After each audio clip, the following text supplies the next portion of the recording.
Hello and welcome to MAAYA in Session, The Future Sounds. I'm just gonna roughly introduce you guys to the camera. Okay. This is Carmen and Bennett. Carmen is the vocalist and Bennett is the guitarist and producer. They are HauteFeels and they have over 2.2k followers on Instagram and 13.7k on YouTube, which is really famous. And today they are my first guests for this interview session.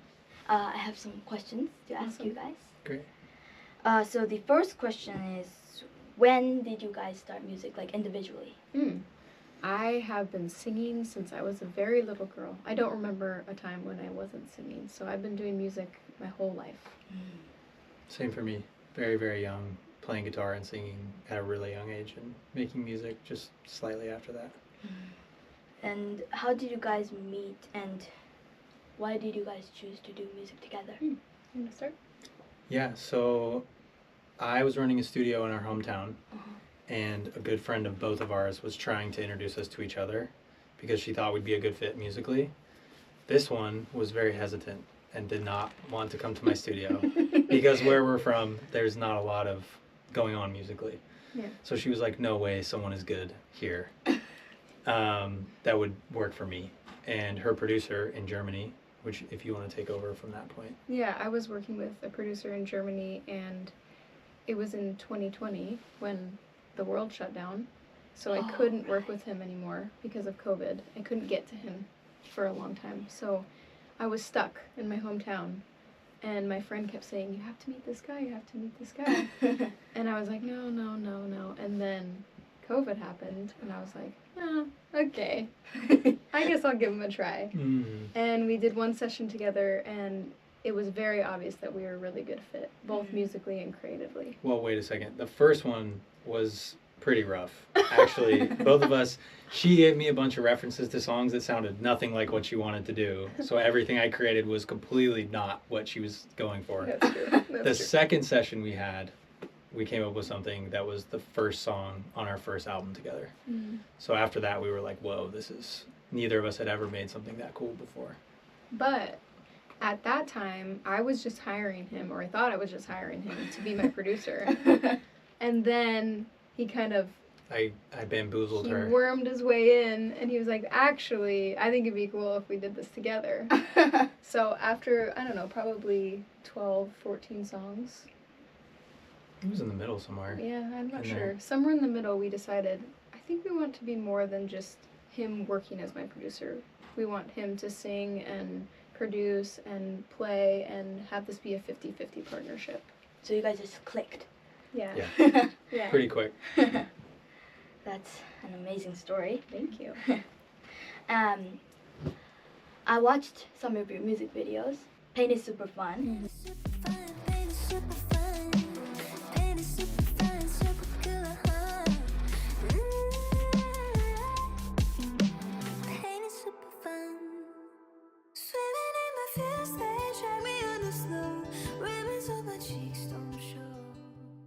I definitely thought it was so unique and cool. Thank you. But as I was watching, I thought like there was some kind of message or concept that you wanted to tell the viewers and listeners. Do you have anything specific? Yes. Yeah. You're right. So underneath it was, like, in American culture at least, a lot of people, like pretty much everyone is in pain, but you're not supposed to like show it in any sort of like public setting. So it was kind of a play on that, to have like all of these instances of someone feeling very like abrupt or like obnoxious pain in a lot of areas, because everyone's pretending. So that was kind of the undertone message from the whole music video. Obviously, pain is not very fun. So it's satire. Yeah, for sure. Yeah. I also watched one more music video. Which one? It's yours, actually. How to Breathe. If I accept this new fate, a world without you remains. I don't think I can face it. Maybe I don't, or I don't. Maybe I don't wanna know. It looked a little depressing and sad. It was. Is it based on your real experience? Yeah. I lost my dad. Oh. My dad passed away, and that song I wrote a week after he died. So that would be why. I'm so sorry. Thank you. From now on, it's my personal question. Yeah, okay. I'm trying to write songs this year, and I'm having a struggle. I have a question to you, producer. Yeah, of course. Did you start kind of making music online or like on the guitar or? I started on the guitar, but very quickly moved to a computer because of the amount of options you have and things to try. I think what you're talking about is like writer's block, or like not knowing what to do or what direction to go, or is this good enough, all of those kind of things. And I think in that process, one of the things to do is to not judge what you're doing and just do as much of it as you can. The people that are the best at doing those kind of things have been doing them like over and over and over and over for years and years and years. And for me, like most of my ideas are bad. The vast majority. And like, do you know Ed Sheeran? Yeah. The singer? I do. He talks about it as like, it's kind of like a faucet, and it's mostly like brown water is coming out, and you just have to leave it on until it gets clear. Oh. And eventually you'll have a good idea. It will come through, but you have to let all the bad ideas out until you get to it. And so that's a lot of how I've gotten to my best ideas in my career as a producer and writer. Sometimes the worst ideas end up being a good idea later. Yeah. You just have to let it be. You can't judge your songwriting. That's so nice. You just have to write and write and write and write and never stop writing. So you write lyrics too? Oh. We write everything together. Yeah. Oh. Do you have a dream or goal that you want to achieve together? Yeah. Many. Yeah. I mean, our biggest goal right now is to jump on as many U.S. tours as we can right off of this tour that we're doing in Japan. I mean, biggest ones would be arenas and Grammys. Yeah, we want to win a Grammy. So that would be next for big dreams. But just touring full time for both of us is really what are like our feet on the ground goal. We love to perform live, so we want to do a lot more of that. I'm sure you had a long time of doing music, right? Because you guys said you've done it since you were young. I'm sure that you guys had the most happiest moment and the most saddest moment. Any episodes on that? Most happy moment and most sad moment. Well, both of us have had careers before this project. And one of the things that I got to do is I was on what's called America's Got Talent, which is a really big TV show in America. AGT? Yeah, Yeah, I've seen that. I was a finalist on Oh that my show. god. Yeah. So that's probably a highlight for me because I learned a lot about myself and how to perform and what it feels like to be under extreme pressure. And I didn't know that I loved to perform until after that show. I always liked singing and being on stage and writing, but it was very private and set aside. And after the show, I realized that I wanted to share what I had with other people. And so that's probably a highlight for me. Well, it probably is your highlight and your low light. Yeah.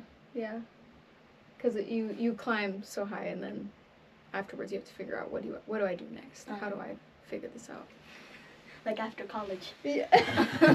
Exactly. Yeah. For a lot of people, yeah. What about for you? For me, well, so when I was going to college, so in America, I went to college while I was in high school to get credit for that. And I had a sociology class, and everyone had to stand up in the class and say what they wanted to do with their life or their career. And I said, like, I wanted to be signed to a record label, tour the world, and do it with people that I love. And that all happened to me within like a month and a half of saying it out loud. So it was a really crazy experience. And so like just getting the email from this band that found me like randomly on the internet, just doing stuff, I wasn't even trying to find them or anything, to be like, hey, come shoot this music video in Texas and maybe be a part of our band, was probably like the most exciting thing in my music career. And I would say like the lower point maybe was like deciding that I didn't want to do that anymore at some point and leaving that project and having to figure out what to do afterwards, kind of same as her. Like when you have a certain amount of success and you do really well, like I toured all over the world for like 5 years, and it was a full-time career for me. Once you leave that, it's like figuring out what to do and where to go, and like what's next for you is difficult for a lot of people. So I think for both of us, it was like, what do we do now? You know? And this project was the answer to that for us. 'Cause Totally. we both had separate things that led us to here, and now we're trying to almost rebuild, but together. And do it the way that we want to do it, Yeah. with the people we want to do it with. You guys are a really good team. Thanks. We're gonna do a song together. If you want to quickly introduce your song, Yeah. you can go ahead. So this song is unreleased. It's called, it's a really long title. Let's not look at the price, let's just cry about it later. That's the title we want it to be. Yeah, we'll see if it ends up being that long. But Yeah. It's actually a song about, well, you should say, because, Well, the shorter version is Cry About It Later. yeah. And the song is like, we, like a lot of our songs have a fashion influence, either directly or indirectly. And this song is like, when you do something that you know you shouldn't do, but you're gonna do it anyway and just barrel through. Like, you're like, I know I'm gonna pay for this later by making this decision, but I don't care. That's what the song's about. Like, you eat too much chocolate, Yeah. or you go to the store and you're like, I don't need that jacket, but it's so cute. I think I'll just get it. Things like that. Things like yeah, that. That's what it's about. Then do we want to set up? Yeah. How do you want it to be for the real thing? Just sit down and then you play the guitar and then Okay. like that. Yeah, Awesome. yeah. This is great.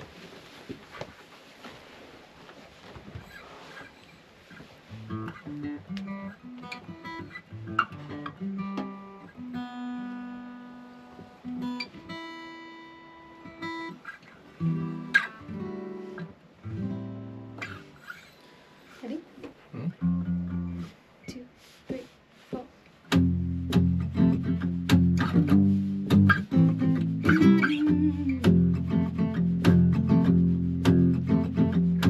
More, take more. Instead of that, before goes to the machine. Okay, I'll play the game some more. Borrow what I used for poison this melody. Big time misunderstands me. Desire feels like family. Too bad. I'm not paid every time I'm losing it. Big time misunderstands me. Designer feels like family. Too bad. Is it really that bad? Is it really that bad? Is it really that bad? Let's not look at the price, let's just cry about it. Cry about it later. Thank you. Thank you. Thank you. The last thing I wanted to do is for you guys to tell to the camera and everyone who's watching last messages to the Japanese fans and fans all over the world, and also message for the musicians who are just starting, young musicians, and any advice to me or to them. Yeah. I think my advice would be just don't give up. You get a lot of no's in music in this industry, and sometimes that can be really discouraging. But there's also really, really awesome and fun yeses. So don't give up. Keep going. Keep trying. Keep pushing. Find people that support you, and just go. Run with it. Yeah. I mean, you basically stole mine. Oh, So, sorry. But if you have a vision and you believe in yourself and what you're doing, you just have to keep going. there's an infinite amount of no's on the way to the yes that you're looking for. Mhm. And you just have to know that it's there somewhere. It's waiting for you. Okay. That'll be it. Thank you so much for coming to my interview and being my first guest and letting me sing the unreleased song. Yes, thank you for We're singing honored. it. Thank you for Mhm. having us on. So, do you want to say bye together? Sure. Sure. 3, 2, 1. Bye. Yay! Thank you so Thank much. You did so good. Oh my gosh, thank you for having us. Yeah.